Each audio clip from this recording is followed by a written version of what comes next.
En tout cas, merci beaucoup. Là, d'abord, je ne parle pas en mon nom, tout simplement. Je parle comme rapporteur des députés du caucus du Tanganyika. Nous tous 13. Paix à son âme, ma sœur, honorable Sophie Kakouji, qui nous a quittés. Nous étions 14, nous sommes restés 13 jusqu'à présent. Et c'est un travail. C'est un travail. Nous avons élaboré un mémo depuis notre législature en épinglant tout le besoin de la province en termes d'infrastructure, en termes économiques, en termes de sécurité, en termes sociaux, etc., etc. Et nous avons commencé à demander l'audience à la Première ministre. Je crois qu'on a fait 3 mois en train toujours de chercher à obtenir cette audience. Enfin, Dieu faisant grâce, le 16 juin de cette année, la Première ministre nous a réussi. Ce qui l'a plu, c'est cette organisation, que les députés eux-mêmes soient en mesure de pouvoir cerner tout le problème. Donc, elle n'avait pas à réfléchir. Elle avait tout le problème de la province sur un tableau. Je crois que je vais vous donner ce tableau-là. Ce n'est plus maintenant caché parce que c'est révélé. Et quand nous avons présenté ce tableau, il dit, vous m'aviez allégé la tâche. Vraiment, vous m'aviez allégé la tâche. Et par conséquent, je viendrai dans les Tanganyika, moi-même voir tout ce que vous avez écrit.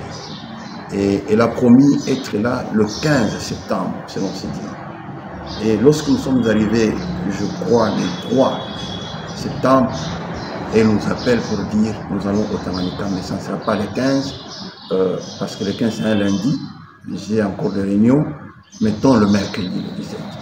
Et donc pour nous, c'est une très grande joie, parce que, vous savez, emmener la Première ministre. Elle est la Première ministre de 26 provinces. Et nous l'avons amenée dans notre province. Et non seulement dans les chefs-lieux, ce qui n'arrive pas souvent, nous l'avions amenée jusqu'à Moba. Et ce n'est pas pour dire que c'est seulement Moba qu'on a privilégié, non, c'est représentatif. Nous avons dit, nous tous, choisissons un territoire pour que tous les territoires sachent que non, le Premier ministre est allé chez nous dans les Tanganyika, non seulement dans une ville, parce qu'en voyant les réalités de Moba, c'est la même chose que nous, c'est la même chose que Congolo, c'est la même chose que Kabalo, c'est la même chose que Kalemi, le territoire, c'est la même chose que Manon. Et donc, voilà, pour nous, c'était une très grande joie. Et une autre grande joie, c'est le fait que cette maman nous a plu dans le Tanganyika. Vous le savez, moi, je suis de l'opposition, donc je ne peux pas faire les éloges. Mais quand je suis d'une opposition républicaine, quand il y a quelque chose de positif, moi j'appuie. Quand il y a des négatifs, non, non, non, non, là j'en suis contre. Alors cette maman nous a tellement plu, et là, elle a nommé 3 fils d'État dans son gouvernement. Guilain Yengo de Congolo, John Banza de Kalemi et Massamba de Nyunzu. Vous comprenez que ça n'arrive pas comme ça. Sur 26 provinces, que vous ayez 3 ministres, alors qu'il y a 53 ministres. Donc, vous avez dépassé même la borne. Normalement, le maximum serait 2, mais nous sommes à 3. Cela aussi, ce n'est pas vain. Le jour où on l'a rencontré, moi je le dis clairement comme ça, depuis que nous est né, on n'a jamais eu un ministre. Pourquoi vous ne nous prenez pas, nous? Si moi je suis de l'opposition, mais nous avons beaucoup d'enfants. Mais j'étais surpris, elle ne m'avait pas répondu, mais j'étais surpris que dans son gouvernement, il y a un fils de nous. En tout cas, nous sommes très heureux pour les Tanganyika. Merci. Aujourd'hui, il y a eu le lancement des travaux. Êtes-vous convaincu qu'on va un jour assister à l'inauguration de ces infrastructures qui ont été lancées? Très bien. Avant de répondre à votre question, bon, moi je suis un politique. Hein, je vais vous dire la vérité. Le rôle du député, c'est le suivi. Nous avons besoin de routes. Nous avons besoin du port de Moba. Nous avons besoin, parce que nous avons ajouté le pont de Luizy à Nyonzola qui est tombé. Nous avons besoin, parce que dans les contrats sinon congolais, la route quitte Mbujimaï, va passer par Lubao, Congolo et ça va dans les Sud Kivu. Dans les mêmes contrats, la route quitte Sud Kivu, ça vient par Uvira, ça va passer ici et ça va aller en Mpueto et ça va à Lumbashi. dans le contrat avec Manono Lithium, la route, celle qu'elle a lancée avant-hier, va d'ici jusqu'à Manono, en fait de se retrouver avec celle de Manono pour Lubumbashi. Et déjà avec Forest, la route partait déjà de nous vers Kabalo. Et donc il reste à peu près 45 km. Et vous voyez qu'il y a un vide entre nous et Congolo. Et c'est comme ça que nous avons insisté là-dessus. Et devant le ministre des Infrastructures, il lui a dit, vos frères ont fait leur part, c'est à vous de faire le vôtre. Le ministre des Infrastructures, c'est notre ancien président du caucus. Par conséquent, ces mémos-là, on l'avait élaboré avec lui quand il était encore député. Il a des devoirs de pouvoir l'exécuter. Et nous tous, nous devons l'aider. Nous tous. C'est-à-dire tous les Tanganyikais devons aider le ministre Banza John Lunda, de sorte qu'il réalise. Parce que les choses, c'est nous. On va dire, vous les Tanganyikais, vous êtes des fainéants. Nous devons aider Guilain Nyembo à réaliser les 145 territoires. C'est lui le ministre du plan. S'il échoue Guilain Nyembo aujourd'hui, on va dire, c'est vous les Tanganyikais. Nous devons aider Massamba à réaliser ses attributions dans le ministère de l'Emploi et Prévoyance sociale, les emplois et travail. Donc, nous devons aider ces ministres-là pour pouvoir le réaliser. Alors, je ne peux pas seulement m'arrêter aux infrastructures. Nous avons parlé aussi de la sécurité avec Madame la Première ministre. On parlait de la sécurité. Pour nous, les Tanganyika doivent être protégés, que ce soit à l'interne ou à l'externe, dans ses frontières comme à l'intérieur. Dans ces frontières, nous avons insisté beaucoup plus sur Mouliro. Comme vous le savez, c'est 8 km que la Zambie a pris. Or, 8 km, ce sont des villages qui sont pris par la Zambie. Nous avons encore ressuscité ces dossiers-là, nous avons dit, nous devons récupérer nos terres. Il n'y a rien qui doit se perdre.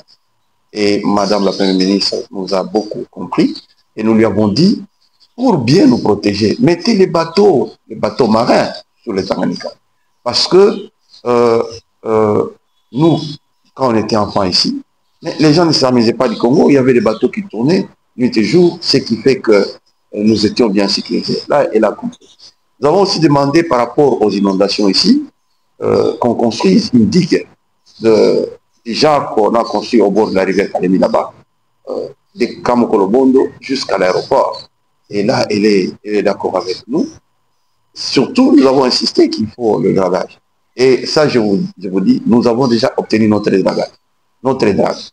Donc, il y a une drague qui est déjà, et j'ai posé la question au gouverneur, est-ce que vous avez eu la drague? Oui, oui, nous avons tous les documents, c'est au niveau de Dar Salam. C'est comme nous nous mettons d'accord avec la RVF pour que la drague arrive jusqu'ici. Et la drague, elle est très importante parce que la rivière Lukuga, tout ce que nous jetons comme déchets, tout ce que quand nous creusons là pour construire, les sables entrent dans la rivière Lukuga. Alors, la profondeur diminue et par conséquent, elle gonfle aussi, elle crée des désordres et puis elle ne sait pas faire couler de l'eau qu'elle prend dans le lac Tanganyika. Donc, la drague est là. Et pour Congolo, il y a un baliseur. Je crois que le mois prochain, je viendrai vous dire que je viens de Congolo, où nous avons été inaugurés les baliseurs. Donc là, au moins, ce sont des choses qui sont, parce que vous avez demandé, est-ce que ça va se réaliser? Oui, en tout cas, le gouverneur m'a dit, il a réussi la drague. À Congolo, avec la RVF, nous y travaillons. Il y a des matériels qui sont à Lubumbashi. Je lui ai dit, ça peut passer par Bukama. Bukama, ça arrive jusqu'à Congolo par bateau. Et ça peut arriver. Voilà, ça peut se réaliser. Alors, je voulais continuer. La troisième problématique, à part les infrastructures, la sécurité, il y a aussi la question cultisable. La question cultisable, nous avons commencé à travailler cette question avec la Première ministre et même le président de la République. Parce que le président de la République avait appelé les gouverneurs. Le gouverneur lui a posé le problème tel qu'il est et le gouverneur nous a envoyé, le président de la République nous a envoyé chez le ministre d'État à l'époque, ministre de la Justice. Et nous avons eu une réunion avec le ministre de la Justice, le ministre du Portefeuille et le ministre de l'Urbanisme. Qu'est-ce que nous avons gagné?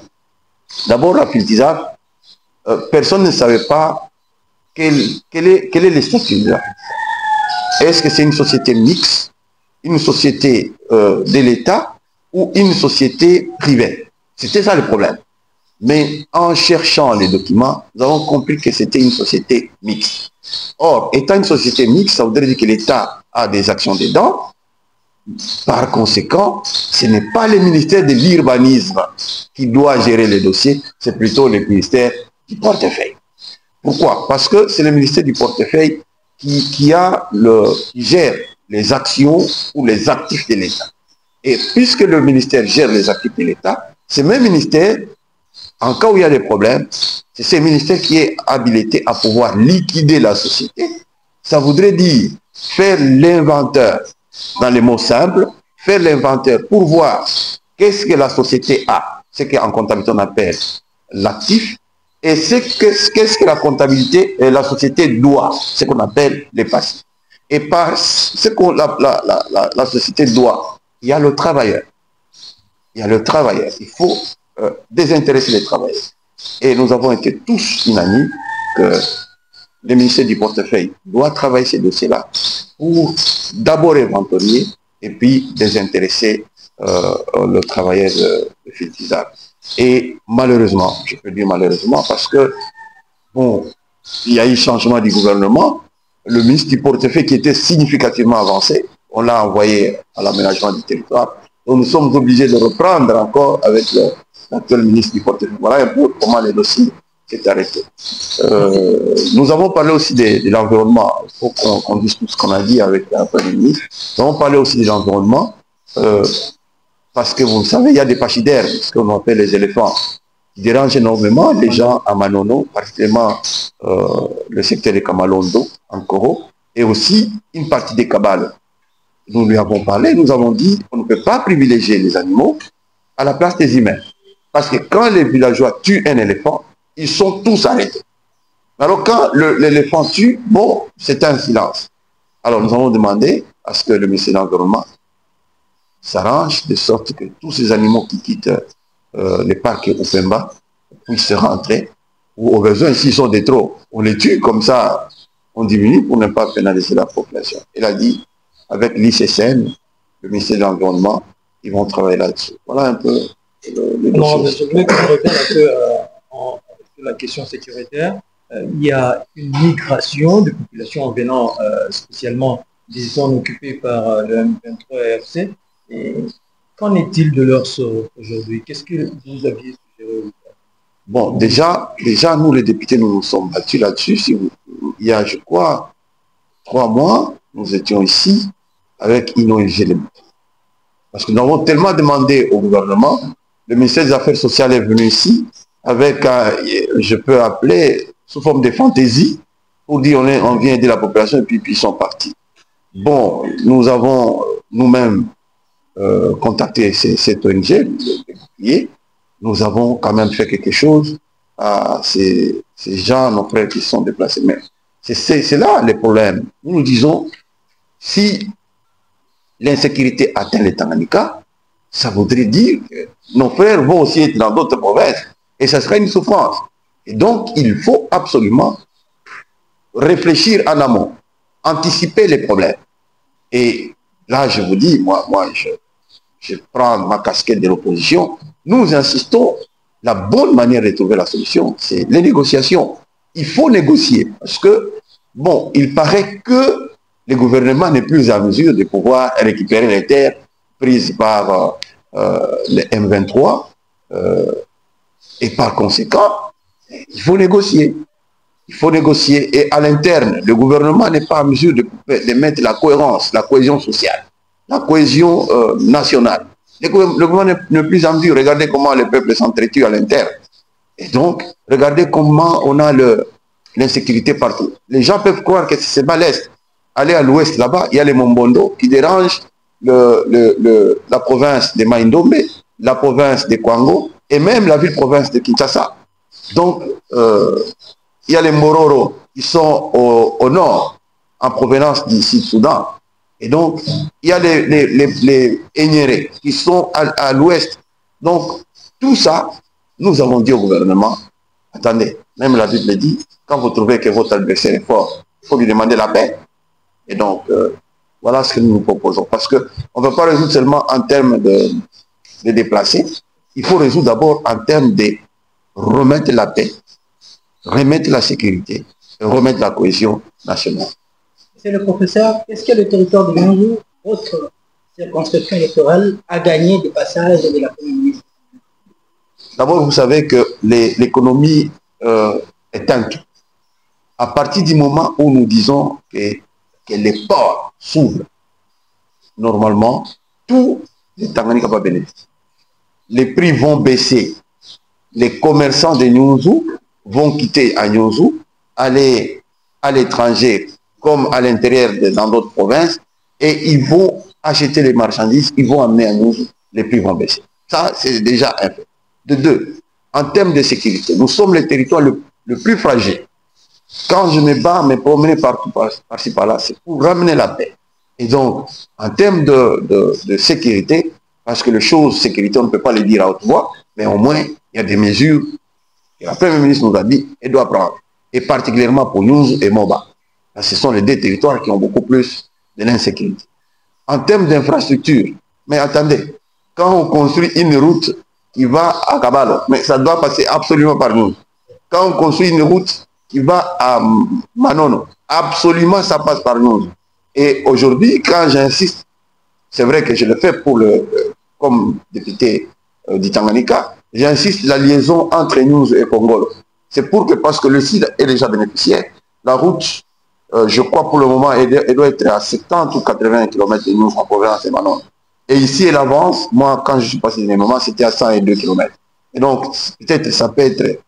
Non, c'était même pas à 102 parce qu'ils étaient déjà vers Niemba. Ils étaient déjà vers Niemba. Donc, ça, pour dire que si Manono est relié à Kalemi, nous en bénéficions. Et aussi, la route de Lubumbashi-Manono, elle est impeccable. Et automatiquement, nous serons bénéficiaires. Aller à Lubumbashi, ça sera un problème de 2 jours. On est à Lubumbashi. Aujourd'hui, avec l'entrepriseur, on quitte Lubumbashi. Le même jour, on dort à Manono. Et donc, on peut dormir à Manono, le lendemain, on dort à News ou à Kalemi. Donc, ça, c'est un bénéfice. Et j'ai introduit, vous verrez dans le mémo, les ponts de Louisie.